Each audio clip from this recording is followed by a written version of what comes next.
नमस्कार दोस्तों, मेरे साथ हैं डॉक्टर मनोज मिरवानी जी। पिछले 26 साल से आयुर्वेद में प्रैक्टिस कर रहे हैं। आज ये आपको सोरायसिस का नेचुरल इलाज बताएंगे, क्योंकि एलोपैथी में सोरायसिस का परमानेंट इलाज नहीं है। ऐसे बहुत से लोग हैं जो एलोपैथी में सोरायसिस का इलाज करवा के थक चुके हैं, लेकिन फिर जब आयुर्वेद की शरण में आए तो उनका इलाज हुआ। ये एक्सपीरियंस है डॉक्टर मनोज मिरवानी जी का। ये कोई कमर्शियल वीडियो नहीं है। जैसा कि आप जानते हैं, हम ऐसे लोगों से आपको सीधा मिलवाते हैं, निशुल्क मिलवाते हैं, जो अच्छा काम कर रहे हैं और अच्छी जानकारी आपको देते हैं ताकि आपको लाभ हो। तो इसी कड़ी में पूरा वीडियो जरूर देखिए, क्योंकि सोरायसिस के साथ स्किन डिजीज का इलाज भी बताएंगे। तो चलिए शुरू करते हैं। टेक्निकल फार्मिंग चैनल को सब्सक्राइब करें और बेल आइकन भी दबाएं ताकि आगे आने वाले वीडियो की नोटिफिकेशन आपको मिलती रहे।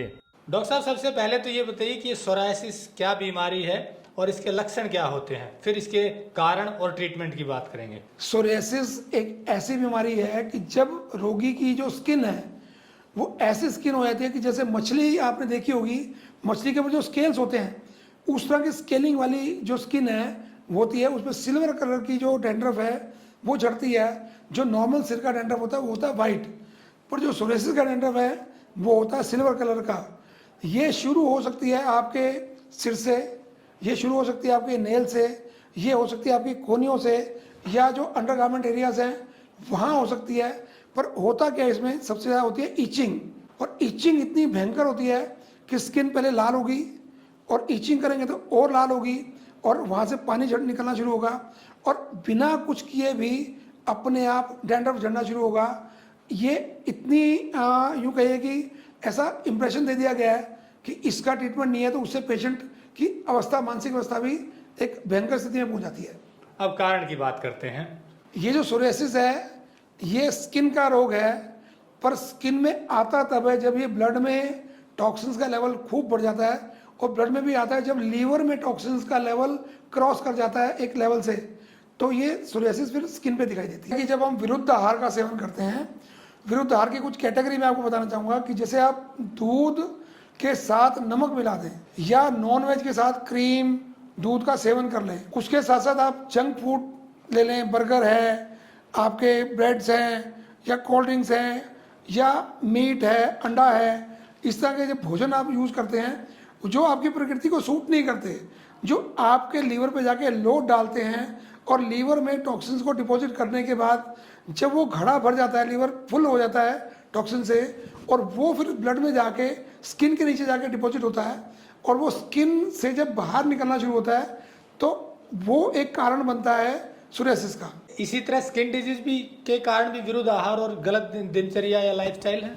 बिल्कुल है कि आप नोटिस करेंगे कि जैसा आप दूध यूज़ करते हैं और दूध में आपने पहले ही एकदम लाल रंग मिला दिया, तो दही जमाएंगे तो वो लाल होगी, लस्सी बनाएंगे तो लाल होगी, मक्खन बनाएंगे तो लाल होगा। इसी प्रकार हमने भोजन कैसा लिया, जैसा भोजन लिया वैसा प्रभाव आपके बॉडी में पड़ता है। सबसे ज़्यादा दिक्कत उनको आती है कि जो लोग विरुद्ध आहार का सेवन करते हैं, यानी अपनी प्रकृति के विरुद्ध भोजन करते हैं, उनको ज़्यादा दिक्कत आती है। ये जो कारण हमने गिनाए ये सोरियासिस के लिए ही नहीं, ये तो आपके लिए एक्जिमा, आपके चंबल, दाद, इस तरह की जितनी भी स्किन डिजीज हैं उनके भी कारण यही होते हैं।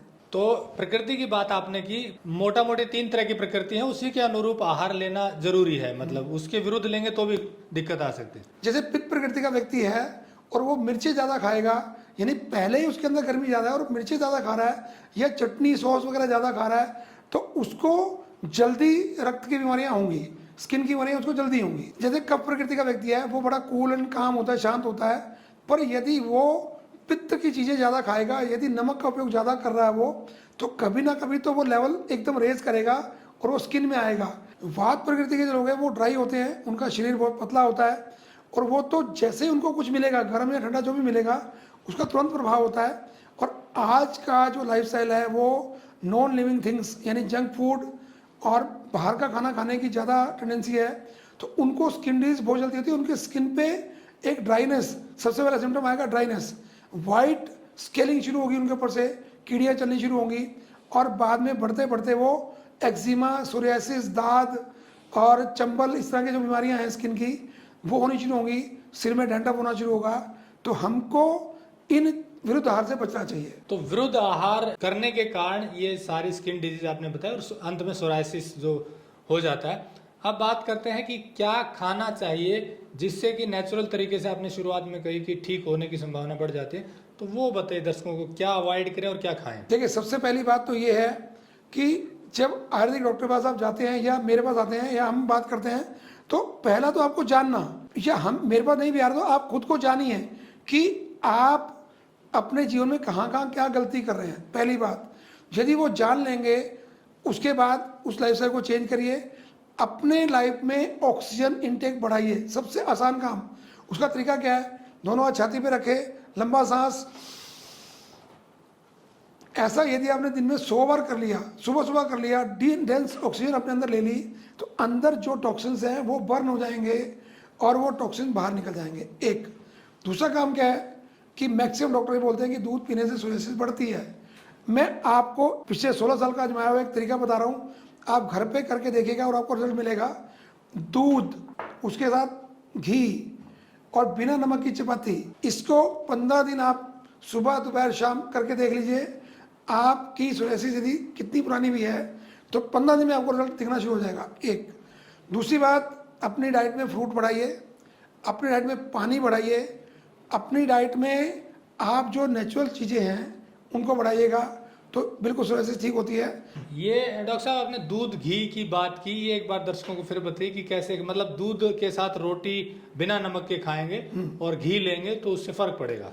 बिल्कुल, देखिए मैं बताता हूँ कि ये बिल्कुल टाइम टेस्टेड फार्मूला है कि दूध और देसी घी और चपाती चाहिए बिना नमक की। हमारे यहाँ बहुत से लोग आटा गूंथते हुए नमक डालते हैं, वो भी नहीं चाहिए। तो सिंपल चपाती, घी और दूध, इसको नाश्ते में, लंच में और डिनर में लेना शुरू करिए। मात्र 15 दिन लेके देख लीजिए, आपको खुद से रिजल्ट दिख जाएंगे। इसमें कहने की बात नहीं, करके देखने की बात है। आगे आप बता रहे थे इसके अलावा नेचुरल फूड और वो क्या क्या लेना। जो लोग नॉनवेज या जंक फूड का यूज करते हैं, पहले वो उसको बंद करें। यदि कोई शराब का सेवन करते हैं तो उसको बंद करें, और जो प्रकृति ने भोजन हमको दिया है उस प्राकृतिक भोजन को लेना शुरू करें। उसमें दालें हो सकती हैं, आपका फुल ग्रेन हो सकता है, जिसमें आपका गेहूं है तो साबुत गेहूं का दलिया, आप ज्वार खा रहे हैं तो पूरी ज्वार का की खिचड़ी, और उसमें घी डाल के नेचुरल डाइट लेंगे तो सोरियासिस बिल्कुल ठीक होती है। मैं एक एग्जांपल यह कोट करना चाहूँगा कि एक व्यक्ति ने मुझे आके चैलेंज करके बोला कि सोरियासिस जड़ से ठीक होती है, और बिल्कुल होती है। सिर्फ शर्त क्या है कि आप मन बना लें तो सोरियासिस बिल्कुल ठीक होती है। ये तो हो गई खाने पीने की बात है। अब बात करते हैं एक्सरसाइज और उसका कितना फर्क पड़ता है, योग एक्सरसाइज इनका पड़ता है। देखिए, मैंने अभी थोड़ी देर पहले बात की कि आप ऑक्सीजन इंटेक बढ़ाइए। ऑक्सीजन इंटेक कैसे बढ़ेगा? या तो आप रनिंग करिए, जॉगिंग करिए, योग करिए, प्राणायाम करिए, या कुछ भी साइकिलिंग करिए, कुछ भी एक्सरसाइज करिए। तो जो रक्त में जो सोरियासिस के टॉक्सिन डिपॉजिट हैं लीवर में या सेल्स में, वो पसीने के थ्रू बाहर निकलेंगे और सफाई होगी। ये एक बहुत बड़ा ट्रीटमेंट है। इसके साथ साथ यदि मैं बात करूं आयुर्वेद की, तो डिटॉक्सिफिकेशन एक ट्रीटमेंट होता है पंचकर्म में, वो यदि कर लिया गया तो सोरियासिस दोबारा कभी होती नहीं है। उसमें देखिए, वमन, विरेचन, वस्ती, नस्य, रक्त मोक्षण, ये 5 तरह के पंचकर्म होते हैं। इसमें वमन और विरेचन 2 ट्रीटमेंट जो बड़े कारगर होते हैं। उसमें जो प्रोसेस है, हम मेडिकेटेड घी वो पिलाते हैं 3 से 7 दिन तक, जैसी पेशेंट की प्रकृति होती है। जब उसकी पूरे बॉडी में पूरा स्ट्रेन हो जाता है, नहीं पिया तो घी मुंह से, वो आपके स्किन पे, बालों पे, नेल्स तक भी उसका इफेक्ट आ गया। उसके बाद 2 दिन हमने फुल बॉडी मसाज और स्टीम करनी होती है, ताकि वो जो टॉक्सिन्स लुब्रिकेट हुए घी पीने से वो मेल्ट हो जाए और आके वो स्टमक में आ जाए। और फिर लास्ट डे पे हम वमन कराना है तो ऐसी दवाई देंगे जिससे उल्टियाँ लगेंगी। यदि विरेचन कराना है तो दस्त लगेंगे। वो सारे टॉक्सिन्स आपके लीवर से, आपके इंटेस्टाइन से, आपकी स्किन से, आपकी बोन से वो डिटॉक्सिफाई होते हैं, निकल के मोशन के रास्ते या वोमिटिंग के रास्ते से वो बाहर निकल जाते हैं। और इमीडिएटली आपको विद इन 10 डेज सोरियासिस में मोर देन 20 to 70% तक रिजल्ट दिखाई देता है। ये आपको साल में एक बार, आप बीमार हैं तो भी, नहीं है तो भी, आपको ये ले लेना चाहिए। तो इस तरह से डॉक्टर साहब आपने बताया कि खान पान जो, एक तो प्रोसेस्ड आइटम को बंद करें, खान विरुद्ध आहार को बंद करें, एक्सरसाइज शुरू करें तो काफ़ी फर्क पड़ेगा, और उसके बाद डिटॉक्सिफिकेशन करेंगे तो बिल्कुल ही ठीक होने की संभावना बढ़ जाती है। ऐसा ही है? बिल्कुल ऐसा ही है। इसमें एक बात और है कि जब सोरियासिस में कहीं मन टूटा होता है, कहीं डिप्रेशन की स्थिति होती है, तो अपने को अपने किसी अनुभवी जो अपने बुजुर्ग हैं उनसे या किसी एक क्वालिफाइड आयुर्वेदिक डॉक्टर से जाके काउंसलिंग करनी चाहिए और हमको अपना लाइफस्टाइल और डाइट स्टाइल जानना चाहिए ताकि दोबारा ये बीमारी आए ना और हमारा जो जीवन है वो स्मूथ, सुंदर और सुखद चलता रहे। तो दोस्तों, जैसा डॉक्टर मनोज बिरवानी जी ने बताया कि हमारा गलत खान पान सोराइसिस या दूसरी जो स्किन डिजीज है उनका कारण बनता है, और सामने जो आप देख रहे हैं प्रोसेस्ड आइटम, ये कम से कम आपको या तो बंद कर देने चाहिए या फिर बहुत कम मात्रा में लेने चाहिए, क्योंकि कई बार जीभ का टेस्ट ऐसा डेवलप हो जाता है कि छोड़ नहीं पाते, पर धीरे धीरे कम कर सकते हैं, जैसे दूसरे नशे हम कम करते हैं। और जो दूसरी चीज़ें बताई हैं वो सही खान पान अगर होगा और लाइफस्टाइल ठीक होगी और एक्सरसाइज करेंगे तो काफ़ी हद तक सोराइसिस में आराम मिलेगा। और उसके बाद भी अगर कुछ दिक्कत रहती है तो फिर डिटॉक्सिफिकेशन करवाएंगे किसी आयुर्वेद के जानकार से, एक्सपर्ट से, तो फिर आपको शर्तें उसमें लाभ होगा। हमारा ये वीडियो दिखाने का उद्देश्य ये था कि आयुर्वेद की जो असली ताकत है वो लोगों को पता चले। कई ऐसे लोग हैं जो सही जानकार नहीं होते, उनके कारण शायद आयुर्वेद में रिजल्ट प्रॉपर नहीं मिल पाता कई जगह, लेकिन अगर सही जानकार के गाइडेंस में आप इस तरह की चीज़ें करेंगे तो अवश्य ही लाभ मिलता है। कम से कम लाइफस्टाइल से जुड़ी हुई जो बीमारियां हैं वो अवश्य ठीक होती हैं। तो खान पान को सुधारिए और इससे आपकी कई बीमारियां भी ठीक हो सकती हैं। जुड़े रहिए टेक्निकल फार्मिंग से, आगे भी आपको ऐसी वीडियो दिखाते रहेंगे। नमस्कार, जय हिंद। अगर आपको यह वीडियो पसंद आया है तो ज्यादा से ज्यादा लाइक और शेयर जरूर करें। साथ ही चैनल को सब्सक्राइब करना ना भूलें।